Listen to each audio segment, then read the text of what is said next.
तो good evening dear students and dear friends, मैं DS Yadav एक बार फिर से आपके साथ हूं हमारे यूट्यूब चैनल डीएस पाठशाला पर। जैसा कि हमने कल एक वीडियो अपलोड किया था एलएसजी के ऊपर और बहुत ही अच्छा वो वीडियो था और आप सभी ने उसको देखा और रेस्पॉन्स दिया, उसके लिए आपको बहुत बहुत धन्यवाद। अब आगे चल कर के हम एक नया टॉपिक जो हमारे रीट के एग्ज़ाम में बहुत ही इंपॉर्टेंट रोल प्ले करता है, और इस वीडियो में से जो कंटेंट्स मैं आपको दूंगा उस पर से 99% यहाँ तक कि 100% गारंटी ले सकता हूँ कि एक क्वेश्चन इस सोनेट के टॉपिक में से भी आएगा और एज इट इज़ आएगा। तो चलो चलते हैं, हमारा जो सोनेट है क्या है, कहाँ से इसका ओरिजिन हुआ, इसमें क्या हम पढ़ते हैं, देखते हैं कि ये जो सोनेट शब्द है वो कैसे बनता है।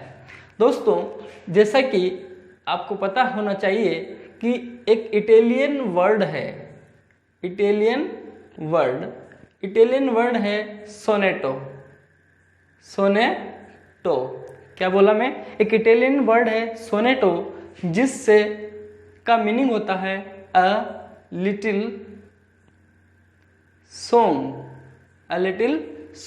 एक इटालियन वर्ड है सोनेटो जिसका मीनिंग होता है अ लिटिल सॉन्ग और साउंड, और इसी शब्द से अब हमारा सोनेट शब्द बनता है। और सोनेट भी एक लिरिक पोएम है, it is a lyric poem. और मैंने आपको एलएसजी में बताया था लिरिक पोएम क्या होती है। कि लिरिक पोएम एक ऐसी पोएम होती है जिससे हम, या सॉन्ग होता है जिससे हम किसी भी म्यूजिकल इंस्ट्रूमेंट के साथ गाते हैं। स्पेशली इसको जो प्रेफर करते हैं म्यूजिकल इंस्ट्रूमेंट वो लायर होता है। ये चीज़ हमने कल डिस्कस एलएसजी में की थी। देन हम इसकी बात करते हैं ओरिजिन की। ओरिजिन का मतलब है कि इसका उद्भव कहाँ हुआ। जो सोनेट है इसका उद्भव 13th सेंचुरी के आसपास, 13th सेंचुरी के आसपास इटली में हुआ। और इटली में एक किंग था फ्रेडरिक सेकंड। उसके कोर्ट का मतलब यहाँ पर है दरबार, उसके दरबार में सोनेट का उद्भव हुआ। दूसरी बात, सोनेट शब्द का जो क्रेडिट दिया जाता है तो वह दिया जाता है, एक व्यक्ति है जियाकोमो दा लेंटिनी। इन्होंने सोनेट्स इन्वेंशन मीन्स आविष्कार में बहुत महत्वपूर्ण भूमिका निभाई।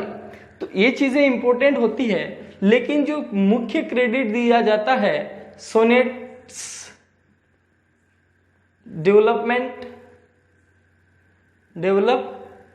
का मतलब होता है सोनेट का विकास, एंड पॉपुलराइजेशन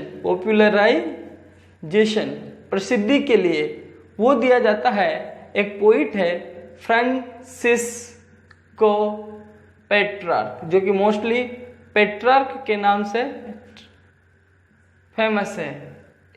तो सबसे मुख्य चीज हमने यहाँ पर पढ़ी, सोनेट शब्द इटालियन वर्ड सोनेटो से बनता है जिसका मीनिंग होता है अ लिटिल सॉन्ग।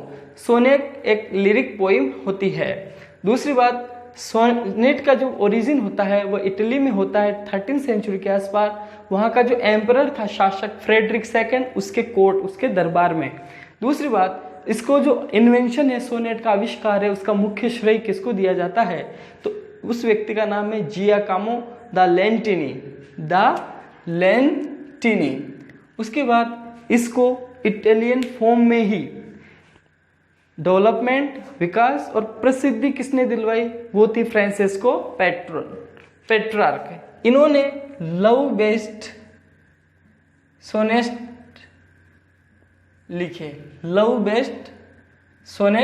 लिखे, अर्थात जो सोनेट को लिखने की थीम हुआ करते थी वो लव हुआ करती थी। अब एक चीज यहाँ समझते हैं कि जो सोनेट है इटली में सबसे पहले लिखे गए, इसीलिए इनको इटालियन सोनेट कहा जाता है। इटली में सोनेट लिखे गए इसलिए इनको इटालियन सोनेट कहा जाता है। और इटालियन सोनेट ही सबसे पहले लिखे गए टाइप था, इसीलिए सबसे पुराने सोनेट होने की वजह से इनको क्लासिकल सोनेट भी कहा जाता है। ध्यान देना इटालियन सोनेट बोलिए या क्लासिकल सोनेट बोलिए, बात एक ही है। इन सोनेट की पद्धति को फेमस करवाने का श्रेय फ्रांसिस्को पेट्रार्क को दिया जाता है, इसीलिए इस टाइप के जो सोनेट हैं उनको पेट्रार्कन सोनेट भी कहा जाता है।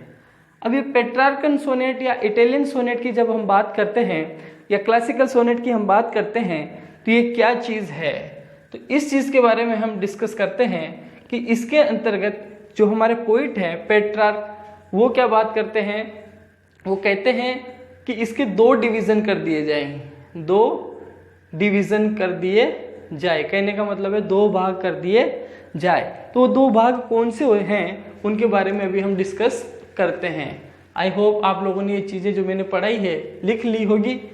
ओके, नहीं लिखी हो तो एक बार वीडियो को पॉज करते हुए आराम से आप लोग लिख सकते हैं। तो बात करते हैं इटालियन सोनेट की।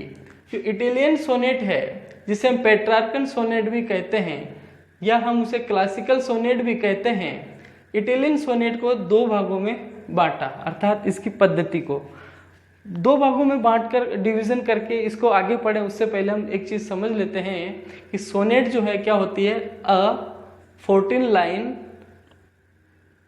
पोइम, एक 14 लाइन की पोइम होती है, रिटन जो कि लिखी हुई होती है इन आयम्बिक पेंटामीटर। ये चीज़ विशेष से ध्यान रखना, वेरी इंपॉर्टेंट है, एग्जाम में आ भी चुकी है कि सोनेट एक 14 लाइन की पोइम होती है जिसे आयम्बिक एक विशेष प्रकार का मीटर होता है उसमें लिखा जाता है। चलो चलते हैं, बात करते हैं वापस इटालियन सोनेट की। तो इटालियन सोनेट को ये जो 14 लाइन है, ये जो मैंने अभी बताया थी 14 लाइन्स, इन 14 लाइन्स को 2 भागों में बांटते हैं। एक भाग होता है ऑक्टेव और दूसरा भाग होता है सेस्टेट। प्रथम जो 8 लाइन्स होती है उनको ऑक्टेव बोलते हैं और लास्ट की जो 6 लाइन्स होती है उन्हें सेस्टेट बोलते हैं। ये जो ऑक्टेव है ना, 4-4 लाइन और 3-3 लाइन के 2-2 स्तंजा बनते हैं। तो 4 लाइन का जो स्तंजा बनता है ना, उसे तो हम इंग्लिश में बोलते हैं क्वार्ट्रेन। क्या बोलते हैं? क्वार्ट्रेन। इट मीन्स ऑक्टेव में कितने क्वार्ट्रेन्स हो गए? 2। सेस्टेट जो होते हैं 3 लाइन और 3 लाइन के स्तंजे को हम बोलते हैं टर्सेट। तो यहाँ कितने टर्सेट हो गए? 2। अब मेन बात करते हैं ऑक्टेव होता क्या है। ऑक्टेव जो शुरुआत की 8 लाइन्स होती हैं, ये इटालियन फॉर्मेट में इसमें क्या किया जाता है, जो पोइट होता है वह प्रॉब्लम रखता है, जो भी उसकी लाइफ में चल रही है प्रॉब्लम रखता है, या इसे हम आर्ग्यूमेंट भी कहते हैं। इसमें आर्ग्यूमेंट करता है, क्वेश्चन करता है, प्रश्न हम कह सकते हैं कि इसमें क्या करता है, क्वेश्चन करता है। जो 8 लाइन होती है, इस 8 लाइन के बाद में 8th लाइन से जब पोइट 9th लाइन में जाता है तो यहाँ से एक टर्न आता है, टर्न ऑफ थॉट, विचार में परिवर्तन। Turn off thought, turn off thought का मतलब होता है कि 8 लाइन तक तो प्रॉब्लम चलेगी, आर्गुमेंट चलेगा, क्वेश्चन चलेगा, परंतु जैसे वो 9th लाइन में जाएगा तो प्रॉब्लम से वो सॉल्यूशन की तरफ बढ़ेगा। किसकी तरफ? सॉल्यूशन की तरफ। आर्गुमेंट से वह कंक्लूजन की तरफ बढ़ेगा, कंक्लूजन भी हम कह सकते हैं, निष्कर्ष की तरफ बढ़ेगा। ओके, तो दोस्तों आंसर की तरफ बढ़ेगा, उसको जो भी आंसर देना है, रिजल्ट देना है, उसकी तरफ बढ़ेगा। तो जो 8वीं लाइन से लेकर के जो 9th लाइन में एक टर्न ऑफ थॉट होता है, विचारों का जो परिवर्तन आता है, उसके लिए एक वर्ड यूज करते हैं वोल्टा। क्या वर्ड यूज करते हैं? वोल्टा। तो अब एक चीज समझना, इटालियन फॉर्मेट जो होता है सोनेट का, उसमें एक ऑक्टेव होता है, एक सेस्टेट होता है। ऑक्टेव में 8 लाइन होती है, सेस्टेट में 6 लाइन होती है। और जो ऑक्टेव में होती है प्रॉब्लम चलती है, आर्गुमेंट चलता है, क्वेश्चन चलता है। सेस्टेट में सॉल्यूशन आता है, कंक्लूजन आता है, आंसर आता है।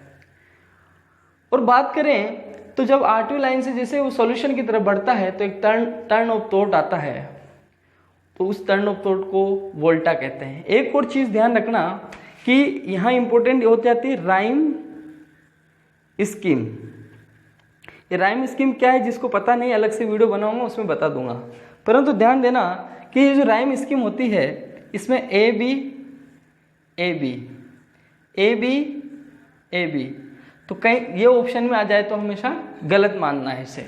हमेशा ध्यान रखना कि जो इटालियन फॉर्मेट होता है ना, इसमें हमेशा ऑक्टेव की राइम स्कीम होती है A B B A B B A और सी डी ई। एक चीज़ और ध्यान रखना, कई बार जो सेस्टेड है ना, इसकी rhyme scheme C D C भी मिल सकती है, तो कोई टेंशन वाली बात नहीं, मोस्टली इसे प्रेफर करते हैं। ये चीज़ हमें ध्यान रखनी है इटालियन सोनेट की।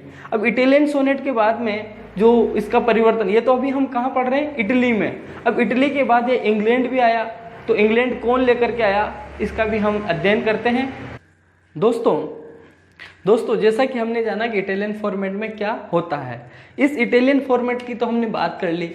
अब ये जो इटली से इंग्लैंड भी आया होगा, सोनेट जो है इटली से इंग्लैंड भी आया होगा, तो ध्यान रखना जो इटालियन फॉर्मेट है, इटालियन फॉर्मेट जो है या इटालियन सोनेट है, इसको एज इट इज इंग्लैंड में इंट्रोड्यूस करवाने वाले इटली से या इटालियन सोनेट को डायरेक्ट एज इट इज जैसा यह था वैसा ही, बस बात क्या थी कि इटालियन लैंग्वेज थी और यहाँ इंग्लिश लैंग्वेज का इस्तेमाल किया गया। तो इंट्रोड्यूस करवाने वाले व्यक्ति थे, उनका नाम था थॉमस व्याट थे। इन्होंने 16th सेंचुरी में वही एक ऑक्टेव और एक सेस्टेट वाला फॉर्मेट सोनेट का इंग्लैंड में इंट्रोड्यूस करवाया। ये बहुत इंपॉर्टेंट बात होगी। एक और चीज़ यहाँ पर बता देते हैं कि जो व्यक्ति वन हु राइट्स सोनेट, जो सोनेट लिखता है उसे क्या कहते हैं, तो उसे सोनेटियर कहते हैं। ये भी इंपॉर्टेंट क्वेश्चन बन जाता है। ओके, अब हमारी बात होती है कि इंट्रोड्यूस तो करवा दिया इंग्लैंड में। अब इंग्लैंड में इंट्रोड्यूस करवाने के बाद में इसमें क्या हुआ कि एक हमारे व्यक्ति आते हैं जिनका नाम है हेनरी होवार्ड, जो फेमसली नोन, उनका जो नेम है वो है अर्ल ऑफ सरे। देखो, इनका ओरिजिनल नाम तो हेनरी होवार्ड ही है, लेकिन ये जो फेमस है वो अर्ल ऑफ सरे के नाम से फेमस है। इन्होंने क्या किया, जो वो इटालियन सोनेट था ना, इटालियन सोनेट, इसको मॉडिफाइड किया। इसको क्या किया, मॉडिफाइड किया और एक नई फॉर्म तैयार की इंग्लैंड में, उसे इंग्लिश सोनेट नाम दिया। क्या नाम दिया, इंग्लिश सोनेट। और ये जो इंग्लिश सोनेट थे, इसके अंतर्गत क्या किया इन्होंने, जो 14 लाइन का सोनेट हुआ करता था, इस 14 लाइन के सोनेट को इन्होंने क्या किससे डिवाइड किया, 3 क्वाट्रेंस और एक कपलेट। सीधी सी बात ये थी कि जो 3 कपलेट्स थे, यहाँ तक तो प्रॉब्लम की बात होगी, और ये कंक्लूडिंग मतलब निष्कर्ष देगा कपलेट। तो ये चीज़ ध्यान रखना कि जो इटालियन फॉर्मेट था सोनेट्स का, उसमें तो एक ऑक्टेव और एक सेस्टेट चल रहा था, लेकिन जब इंग्लैंड में लेकर तो आ गए थॉमस व्याट पर एज इट इज, लेकिन हेनरी होवार्ड अर्ल ऑफ सरे जो थे, इन्होंने बहुत इंपॉर्टेंट रोल प्ले किया। इन्होंने इटालियन सोनेट की जो फॉर्म थी उसको मॉडिफाइड किया, सुधारा और एक नई फॉर्म तैयार की, जिसमें 3 क्वाट्रेंस और एक कपलेट लिए।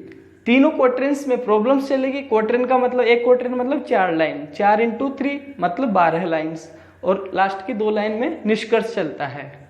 ओके, ये चीज होने के बाद में हमारे एक विलियम शेक्सपियर फेमस पोइट हुए हैं, ड्रामेटिस्ट हुए हैं, और वो फेमस सोनेटियर भी थे।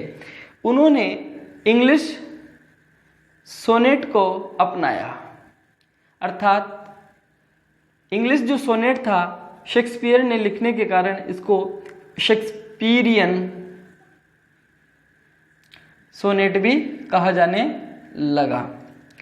इसमें क्या किया कि इन्होंने ये जो 3 क्वाड्रेंट्स थे, 3 क्वाड्रेंट्स 4 4 4, तो इनकी जो राइम स्कीम थी A B A B, C D C D, E F E F, और ये जो 2 लाइन बचती है कपलेट की, इसका जी जी। तो ये चीज़ वेरी इंपॉर्टेंट हो जाती है कि इंग्लिश सोनेट या शेक्सपियरियन सोनेट की जो राइम स्कीम थी वो क्या है। तो पहले की ए बी, सेकेंड क्वार्टरन की सी डी और ई एफ, थर्ड क्वार्टरन की, और अंतिम जो कपलेट है 2 लाइंस उनकी जी। ये चीज़ हो जाती है। और शेक्सपियरियन सोनेट आपको समझ में आया होगा। और एक चीज़ और ध्यान रखना, शेक्सपियर ने 154 सोनेट्स लिखे हैं। ये एग्जाम में कई बार पूछा जाता है। हमारे इतना डीप में नहीं जाएगा, हमारे तो सिर्फ सोनेट के बारे में जानकारी है, तो इतना सा जानना। एक और बहुत महत्वपूर्ण बात हमारे को जाननी है, वो ये है कि जो 16th सेंचुरी के एक फेमस पोइट हैं जिनका नाम है एडमंड स्पेंसर। एडमंड स्पेंसर ने क्या किया कि ये जो इंग्लिश सोनेट था ना, इस इंग्लिश सोनेट का फॉर्मेट तो एज इट इज ले लिया, तरीका तो वही 14 लाइंस और वही 3 क्वार्टरेंस, वही एक कपलेट। बट मेन चीज इन्होंने क्या की, इन्होंने जो राइम स्कीम थी, राइम स्कीम उसमें चेंज कर दिया। इन्होंने जो राइम स्कीम ली उसका इंटर वीविंग राइम स्कीम भी कहते हैं। तो ये चीज ध्यान रखना कि जो इंटरव्यूइंग राइम स्कीम क्या होती है कि इन्होंने पहले क्वार्टर में तो ए बी दे दी, दूसरे क्वार्टर में बी सी दी। कहने का मतलब इसको किससे जोड़ दिया, इससे बी सी। देन थर्ड वाले में सी डी, फिर सेकंड वाले को किससे जोड़ दिया, थर्ड वाले से, और जो अंतिम कपलेट है उसको अलग करके ई। तो ये ध्यान देना। और स्पेंसर ने इसकी अलग राइम स्कीम तैयार की, इसलिए इस प्रकार की राइम स्कीम को स्पेंसरियन सोनेट कहा जाता है। तो ध्यान देना, स्पेंसरियन सोनेट भी एक इंग्लिश टाइप का इंग्लिश सोनेट की ही विधा है, वही उसी फॉर्मेट में, बट स्पेंसर ने इसकी राइम स्कीम चेंज कर दी। उसके बाद शेक्सपियरियन सोनेट की राइम स्कीम और इंग्लिश सोनेट की राइम स्कीम एक होने की वजह से इंग्लिश सोनेट को ही शेक्सपियरियन सोनेट भी कहा जाता है। इंग्लिश सोनेट का जो मॉडिफिकेशन है वो किसने किया था, वो अर्ल ऑफ सरे ने किया था। इंग्लैंड में जो सोनेट है उसको इंट्रोड्यूस किसने करवाया था, थॉमस व्याट ने करवाया था। और ऐसे ही बहुत सारे फेमस जो सोनेटियर हुए हैं जिन्होंने सोनेट लिखे हैं, उनमें एक नाम आता है जॉन मिल्टन का। अभी तक जो सोनेट की हम बात कर रहे थे वो लव बेस्ड थे, प्रेम इसकी कहानी थी। तो इन्होंने इस सेक्सुअल जो लव है इससे हट करके थोड़ा सीरियस कंसर्न के ऊपर सोनेट लिखे, अर्थात इन्होंने जो इनकी थीम थी लव की, उस थीम को क्या किया, इन्होंने चेंज कर दिया। उसके बाद एक राइटर आते हैं अपने न्यू क्लासिकल पोइट भी हैं वो, जिन्होंने का नाम है जॉन डन। उन्होंने भी इस लव जो थीम थी सोनेट्स की, इसको रिजेक्ट किया और होली सोनेट्स लिखे। तो ये चीज़ें ध्यान रखने योग्य हैं। और बहुत सारे फेमस राइटर हैं जिन्होंने सोनेट्स लिखे हैं, जैसे फिलिप सिडनी हैं, ओके, विलियम वर्ड्सवर्थ हैं, ओके। तो इन चीज़ों को भी हम पढ़ेंगे जब डिटेल में हमें सोनेट की बात करनी होगी। हमारे रिट के एग्जाम के पर्पज़ से ये जो भी टॉपिक, जो भी पॉइंट्स हमने पढ़े हैं ये इनफ हैं, और मैं आशा करता हूँ कि आप लोगों ने इनको सीखा होगा और आप इनको नोटबुक में भी नोट कर सकते हैं, एक एक पॉइंट टू पॉइंट, और आपके लिए बहुत हेल्पफुल होगा। 100% गारंटी है कि एक क्वेश्चन इस एग्ज़ाम में रीट वाले में आपको इस टॉपिक से मिल जाएगा। Thank you very much. आप बने रहिए मेरे साथ और इन्जॉय करती रहिए इंग्लिश को।